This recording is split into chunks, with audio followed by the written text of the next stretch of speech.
नमस्कार दोस्तों, आपका फार्मिंग इनोवेशन चैनल में स्वागत है। दोस्तों, आज हम जैविक खेती ऑर्गेनिक फार्मिंग के बारे में चर्चा करेंगे और जानेंगे कि क्यों आज हमें जैविक खेती की आवश्यकता है। दोस्तों, अंग्रेजों के शासन के समय से सोने की चिड़िया कहे जाने वाले हमारे देश में कृषि की स्थिति धीरे धीरे खराब होती चली गई। स्थिति यह आ गई कि आज़ादी के बाद भी हमें विदेशों से अनाज आयात करवाना पड़ता था, जिसमें अमेरिका जैसे देश हमें पशुओं को खिलाए जाने वाला अनाज निर्यात करते थे।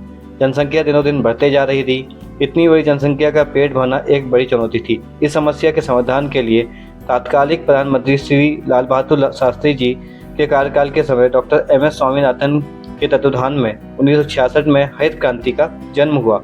इस क्रांति का मुख्य उद्देश्य फसल उत्पादकता को बढ़ाना था, जिससे इस खाद्यान्न समस्या को दूर किया जा सके। दोस्तों, उत्पादकता को बढ़ाने के लिए अत्यधिक मात्रा में रासायनिक उर्वरकों व दवाइयों का प्रयोग किया गया, जो आज तक किया जा रहा है। दोस्तों, उस समय हमें हरित क्रांति की बहुत ज़रूरत थी, नहीं तो हमारा देश भुखमरी की ओर चल पड़ा था। लेकिन आज हमारी स्थिति पहले जैसी नहीं रही। आज हम खाद्यान्न उत्पादन में अग्रणी देशों में गिने जाते हैं। आज हमारे पास लगभग 5 से 6 करोड़ टन गेहूं व चावल के भंडार है। आज हम खाद्यान्न निर्यातक देश के रूप में दुनिया में जाने जाते हैं। लेकिन दोस्तों, हरित क्रांति से प्रारंभ हुआ रासायनिक उर्वरकों व दवाइयों का उपयोग आज विकराल रूप ले चुका है। दिनों दिन हमारी जमीन बंजर होते जा रही है तथा वातावरण भी प्रदूषित हो रहा है। ये हानिकारक रसायन भोजन के माध्यम से हमारे शरीर में पहुंच रहे हैं, जिससे कि हमारे स्वास्थ्य पर बुरा प्रभाव पड़ रहा है। दोस्तों, हम विगत वर्षों में कोविड जैसी भयानक बीमारी से गुजरे। उसमें हमने देखा जो लोग शुद्ध वातावरण में रह रहे थे, जिनका खान पान ठीक था, उनकी कोविड के प्रति प्रतिरोधक क्षमता अधिक थी तथा जिन्हें कोविड हो भी गया था, उन्होंने बहुत जल्दी कोविड से रिकवरी प्राप्त कर ली। ये परिस्थिति हमें बतलाती है कि समय आ गया है कि हमें हमारे खान पान व जीवन शैली में परिवर्तन करना आवश्यक है।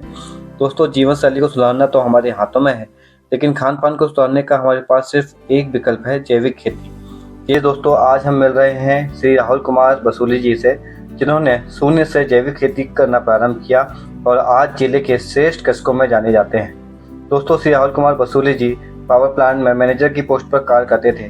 उन्होंने जॉब छोड़कर जैविक खेती को अपनाया। आज वे इतने सफल हो चुके हैं कि भारत सरकार और मध्य प्रदेश सरकार द्वारा इन्हें सम्मानित भी किया गया है।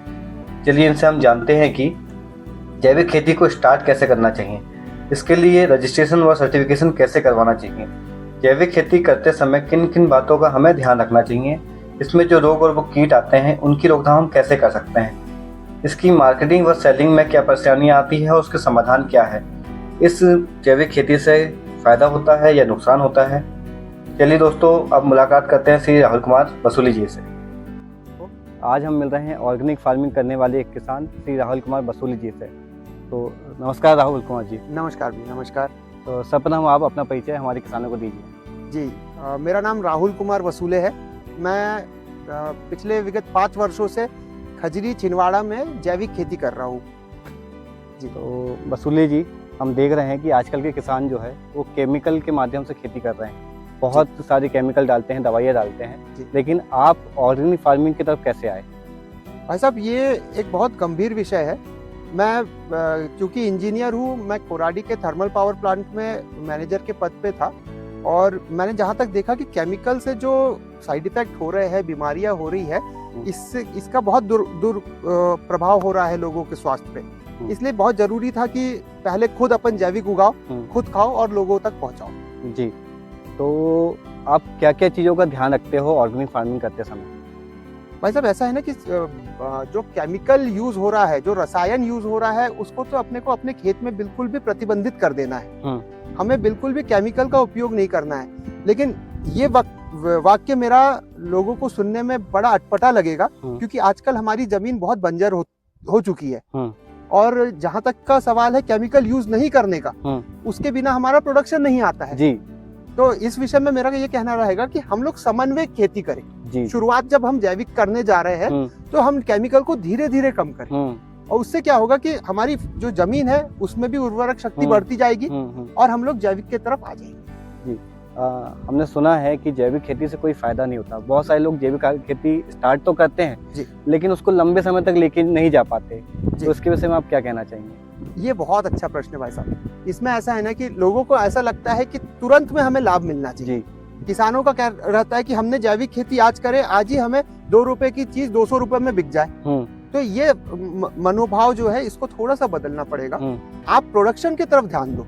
जो रसायन में प्रोडक्शन आ रहा है, अगर हम जैविक में उतना प्रोडक्शन ला पाए और हमें रेट उसके कंपैरिजन में आसपास मिले तो भी हम फायदे में ही रहेंगे। तो इस पे हमें ध्यान देना होगा। उत्पादन कमी की जो बात है ये एक छोटी सी भ्रांति है। साल या 1.5 साल 1 या 2 फसल के लिए उत्पादन कम रहता है, लेकिन आने वाले समय में अगर आपकी जमीन 3 साल से ज्यादा की जैविक हो चुकी है, उसमें ऑर्गेनिक कार्बन जो कंटेंट होता है वो 2.5 या 3 से ऊपर गया है, तो आपको जो प्रोडक्शन मिलेगा वो केमिकल वाली फसलों से ज्यादा ही मिलेगा। अच्छा, ये मेरा अनुभव है और ये मैं आपको लिख के दे सकता हूँ। अरे वाह। तो जो आप इसमें कौन कौन सी फसल लगा रहे हैं अभी ऑर्गेनिक में? भाई साहब देखिए, धान्य में हम लोग गेहूं, मक्का जो अपनी मुख्य फसल है वो तो हम लेते ही है, लेकिन साथ में ज्वार, बाजरा, रागी, मिलेट्स पे हम लोग मेन काम कर रहे हैं। ये तो हो गई मेन ठोस फसल। और हम सब्जियों में 8 से 10 सब्जियों पे काम कर रहे हैं, जिससे हम लोगों को प्रतिदिन लगने वाली जो सब्जियां है वो प्रोवाइड करा सके। आप गोभी ले लीजिए, पत्ता गोभी, फूल गोभी, इसके बाद आप जितने भी साग सब्जियां है, पालक, मेथी, गाजर, बीटरूट, इन सब का हम लोग एक कॉम्बिनेशन पैकेज बना के रखते हैं कि 8 से 10 सब्जियां हम लोग कंटिन्यू लोगों तक पहुंचा पाए। हम देख रहे हैं आपने गोभी लगा के रखी है जी। तो ऑर्गेनिक तरीके से गोभी लगाने में और सामान्य तरीके से गोभी लगाने में कुछ अंतर आता है क्या? प्रोसेस बिल्कुल सेम रहती है? भाई साहब प्रोसेस में कोई अंतर नहीं है। अब क्या होता है कि जो अभी लोगों का मानसिकता हो गई है कि हर तीसरे दिन या हर छठवें दिन हमें स्प्रे कर देना है, तो वो मानसिकता को आप बरकरार रखिए जी। लेकिन स्प्रे किस चीज का करना है? आप स्प्रे करिए जीवामृत का जी, आप स्प्रे करिए गोपर्ण दशपर्णी अर्क का, आप करिए नीमास्त्र का। तो जो आपको इसमें कीट भी लग रहा है तो हमारे पास दशपर्णी अर्क, नीमास्त्र ये कीट नियंत्रक है जी। हमारे पास जीवामृत हो गया, गोकृपा अमृत हो गया, ये पोषण देता है।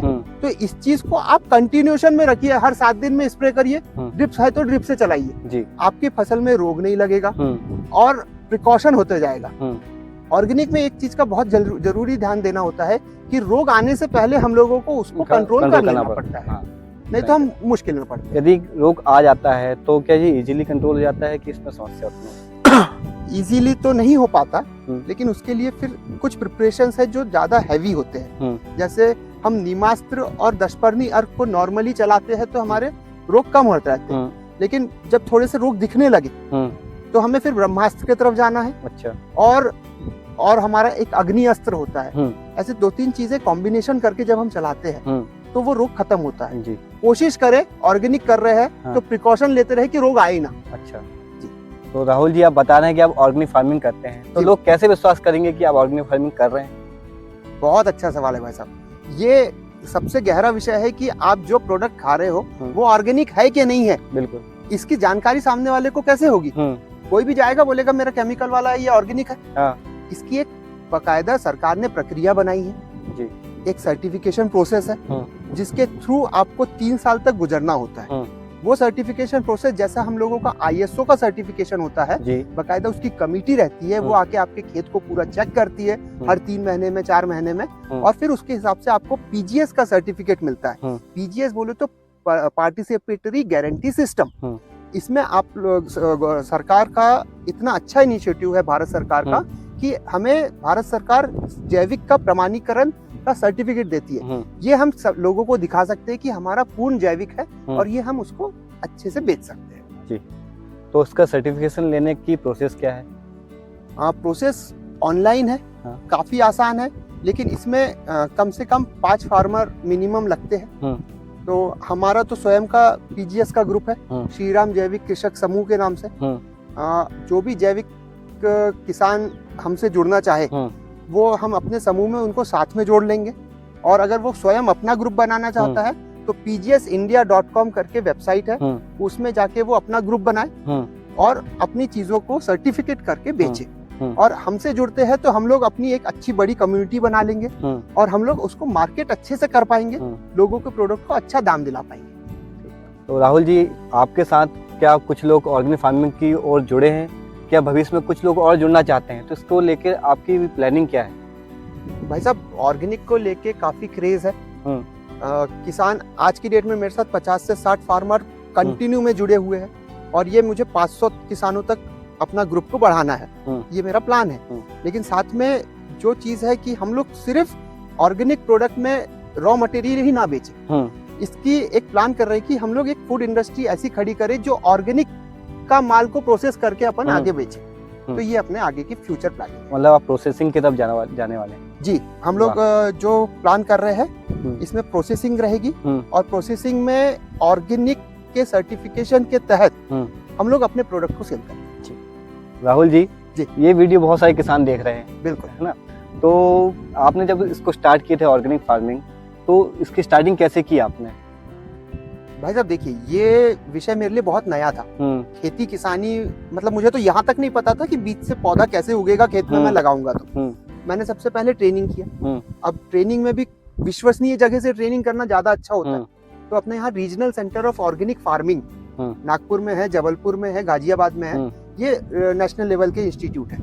वहाँ से 1 महीने की ट्रेनिंग किया ऑर्गेनिक फार्मिंग की, काफी प्रोसेस सीखे।